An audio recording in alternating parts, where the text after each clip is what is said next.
In 2009, Busch Gardens Williamsburg closed one of their most iconic roller coasters, the Big Bad Wolf. This 1984 aerodynamic suspended coaster was considered by many the best in its class. It featured exciting turns through the forest, whizzed past a German village, and had an iconic drop over the Rhine River. It was a fan favorite, and many were devastated to see it close.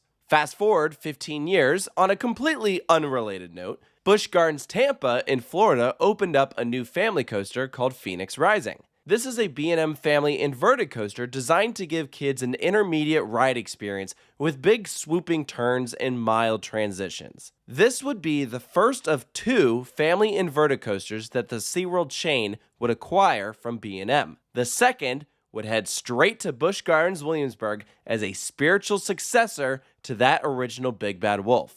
This came as a somewhat surprising move, as many fans felt like the park already had a successor to Big Bad Wolf, referring to Verbolten. That was the physical replacement that opened up in the same location, even reusing footers. Busch Gardens, however, was thinking a bit more literally and decided to replicate the original experience that Big Bad Wolf offered, but with a new ride system. Same theme, track colors, and even the same German village partway through the ride. This, however, would have to be built elsewhere, so they took advantage of the plot of land where a different former attraction sat, Drachen Fire. In 1992, Busch Gardens debuted a massive aerodynamics looping coaster, which in many ways ended up being a complete disaster. It had quite the reputation for being extremely rough and uncomfortable and only made it 6 years, closing in 1998. The land has sat empty ever since, only occasionally being used for event space and a haunted house during Halloween. Now, here we are in 2025, and the Big Bad Wolf, The Wolf's Revenge, reuses Drachen Fire's station, emulates the original Big Bad Wolf using the Phoenix Rising ride system. But the big question is, does it live up to the hype that was the original? This is going to be my full in-depth review on Busch Gardens Williamsburg's new for 2025 roller coaster. I'm going to discuss the theming, track layout, and the general reactions it's received from the public. And before we dive into the ride itself, I feel like it's a little important to give some context on the saga that is deciding what to put here.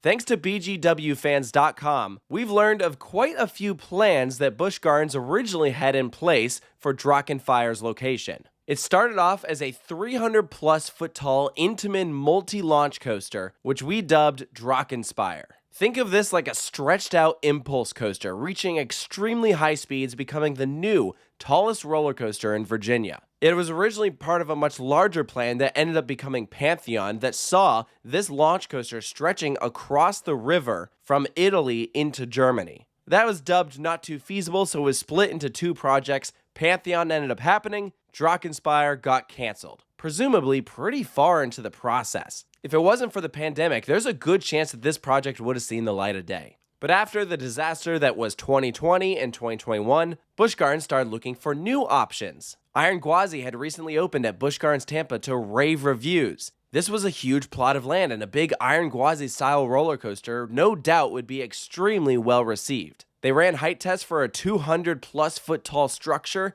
and then everything went quiet. Something must have happened behind the scenes because we never heard about this project again. The next time we'd hear about this space would be for a B&M family inverted coaster like Phoenix Rising, which for coaster fans, I think was a little disappointing because there was all this hype surrounding this original Drachenspire coaster, and then it got reduced from 300 feet to 200 feet for this RMC, and now we're down to a family coaster. Why would they do this? I think it really comes down to one thing, and that is nostalgia. Nostalgia sells. Locals who have been coming to Busch Gardens for most of their life have fond memories of Big Bad Wolf and would absolutely pay for a day ticket to experience that again. The only problem is they are using an inferior ride system. The B&M family inverted coaster is meant to be a tamer version of their much larger inverted coaster like Alpengeist or Montu. It doesn't swing back and forth like the original Big Bad Wolf, which was one of the big selling points for that attraction.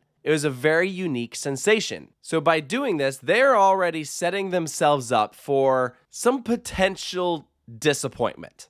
Aerodynamics, the manufacturer of Big Bad Wolf, went bankrupt years ago. that same ride system doesn't exist anymore. And when you are reusing the exact name of Big Bad Wolf, it's going to create expectations, which meant they really had to go all out for this, or else they could potentially let their fans down. Which brings me to my first point of, I don't know that they should have chosen this name for the attraction. It's very wordy as well as repetitive. Literally, the words "the wolf" are in it twice. And directly calling back the original by name was a risk. I think even just calling it The Wolf's Revenge, or one of the original names that they pitched in a survey, would still get the point across that it is a sequel without directly calling it the original. The silver lining in this is that if you never visited Busch Gardens before 2009, it doesn't even matter. Kids these days had never even heard of the Big Bad Wolf. And one day when they grow up, they will likely become nostalgic for this version of the attraction. So it only really affects a certain demographic of people. And frankly, Busch Gardens Williamsburg being in the historic triangle of Virginia leads to a lot of tourists. Some people who visit Busch Gardens Williamsburg have never been before and might not ever come back because they live far away. So they certainly had a lot of things to keep in mind when it comes to marketing. The next big problem, right away. It is far removed from the rest of the park. It is comparable to like if you've been to Kings Island and you're in Action Zone and you want to go ride the Bat. Okay, great, the entrance sign is right there, but the actual station is quite a hike. And with this roller coaster being not very tall, the only way you're even gonna see this ride is if you ride the train. The interaction with the train, with the layout hopping right over it, is really cool. But if you've never been here before and you're just a casual visitor, I think it'd be incredibly easy to miss this attraction altogether. That's why I originally liked the idea of a thrill ride back here, because one, you'd be able to see it from far away, and two, if it's a substantial enough attraction, people will take the long walk to get there because it's worth it. This was the biggest plot of land that Busch Gardens had that was unoccupied, and there's a part of me that is a little sad that it was used for a family coaster. I understand why, and I do believe that there is still some room if they want to build something else. Maybe not one of those big tall roller coasters, but I could definitely see a tower of some sort, like a drop tower or sky screamer. That would certainly draw more attention and be very compact, a nice complement to the Wolf. But the first thing they did to help make sure that guests know that this attraction is here is put a sign directly next to the Fest House. And this is an impressive sign. The Wolf looks fantastic. His eyes glow at night. The surrounding fence uses the negative space to create a wolf outline, which is brilliant. And they added some decor alongside the walk that you'll take to get to the roller coaster. This includes a lot of barrels of beer. They themed the backside of a building to look like a hotel, which is very clever. You'll notice several bell towers. That's a common theme with the Big Bad Wolf. The story is the bell is a warning to let the villagers know that the wolf has been spotted. That theme will continue once we get to the station. I'll talk about that in a second. There's an archway that'll lead you along this long path that'll take you to the plaza. Be sure to stop and read the sign along the way. That gives you the full story of the village. Not much theming here, but there's a bit more once you get to the plaza and the immediate queue. This right here is your formal entrance to the attraction. The physical queue itself isn't huge, but I think that's completely fine considering how long the walk is to get here. If they want the line to stretch through this, then I think that's totally fine. The station, though, I gotta say, is quite impressive. My expectations were definitely exceeded because when it comes to Busch Gardens Williamsburg roller coasters, the theming can be hit or miss. Their last coaster, Dark Coaster, is decent, but all the best parts were reused from Curse of Dark Castle. And the one right before it, Pantheon, looks like it received major budget cuts. It's extremely bare bones, and I'm thrilled to say that Big Bad Wolf, The Wolf's Revenge, is not like that at all. They really dressed up this attraction, and I think that is what sells it. This would not be the same if it was just a roller coaster plopped down with nothing around it. The station features many more barrels overhead, very fitting for Oktoberfest. You'll see a big bell near the front row. This is actually practical. There's a rope that a ride operator can pull and it'll ring. It's extremely loud though, that it kind of makes some of the people jump when they do it. So instead they opt to use a sound effect when you dispatch, but I think every once in a while they'll ring the bell. There's a painting of a wolf on the exit side of the station, and on the load side, little wolf arches. That's so awesome.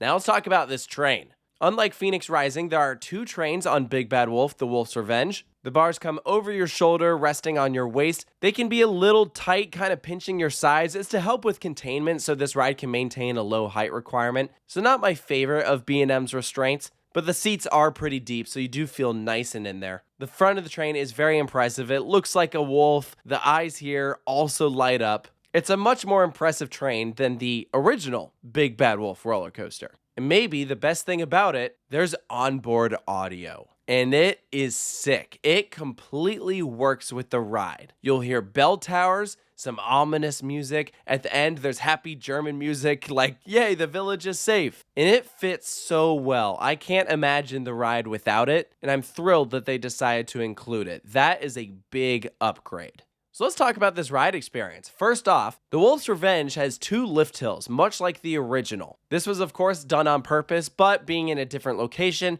they couldn't have that iconic drop over the Rhine, but they've really doubled down on the village theming. Your max speed is only 40 miles per hour, so you can definitely take note of different set pieces throughout the experience. This includes passing through the gates of the village, a helix past these buildings, which are beautifully themed, by the way. A lot of the detail you won't notice during the ride, but if you just pause right here and really note, you'll see slashes across the buildings, various paintings on the wall. It is very Bavaria. You also whiz past the Drachen Stable, a set of stables named after Drachen Fire. And after the second lift hill, as you're going down the drop, you'll notice these big wooden spikes pointed up at you. It's a little intimidating. It's like, whoa, we're just gonna narrowly miss those. These are all traps meant to catch the wolf. And finally it ends with a bunch of picnic tables of Oktoberfest that your helix will wrap around. You'll be able to see a bunch of beer sitting out, some flags like a celebration is going on, and that's when you hit the brake run. The layout is mainly comprised of swooping turns. If you've done Phoenix Rising down at Busch Gardens Tampa, comparing the two, I would say that this is a bit more graceful. Perhaps less forceful, because this doesn't have a big overbank like the one that Phoenix Rising has over the entrance. Both attractions, though, get extremely close to the ground. There are some really low moments on this ride, and it makes you feel like you're going a lot faster. And as a thrill seeker, I love that, even though, objectively, Phoenix Rising has like more snappier moments. But I think it balances out, because also, this roller coaster rides a lot better.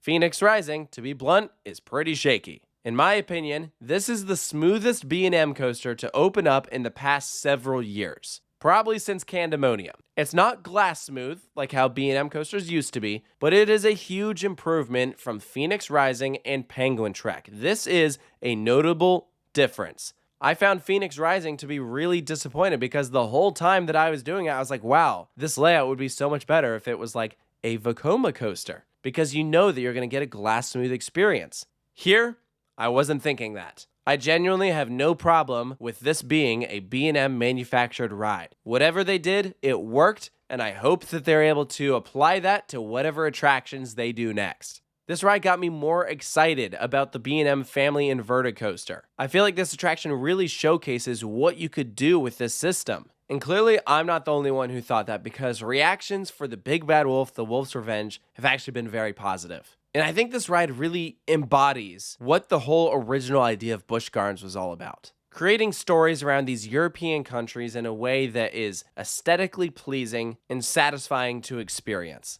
It feels like a lot of love was put into this ride. They had a goal to honor the past in a way that would live up to the original's legacy, and I absolutely feel like they did that. This will become a beloved ride for kids one day. And I did not expect that going in. I will be honest, I was kind of pessimistic about this ride. I was disappointed that they chose to go this direction, and while I don't think this is a perfect attraction, I still stand by that they need something tall to go back in this space. I was just overall really impressed with what they put together. And that's with a layout that's not anything crazy. Like, don't get me wrong, it's a tame experience, but it's cute. And it's the best theming they've done since Verbolten. And so you have to give credit where credit is due. The teams at Busch Gardens should be proud of themselves.